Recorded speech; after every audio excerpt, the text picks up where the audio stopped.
আজ 1 জানুয়ারি কি রান্না বান্না হয়েছে?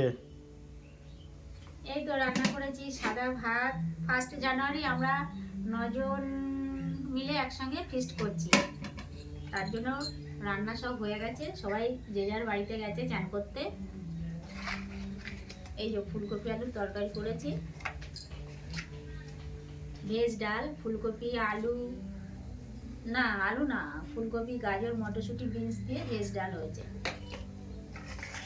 আর এদিকে ডিমের কষা হয়েছে, কাঁচা টমেটো পাকা টমেটো মিলিয়ে একসঙ্গে চাটনি হয়েছে। এই যে বেগুনির জন্য বেগুন কেটে নিয়েছি, বেসন গুলে নিয়েছি। সবাই আসলে খেতে বসার আগে, পাঁপড়? হ্যাঁ পাঁপড়ও হয়ে গেছে ভাজা, ওখানে ক্যানিতে আছে। আর বেগুনিটা করবো, সবাই আসুক খেতে বসার আগে করবো।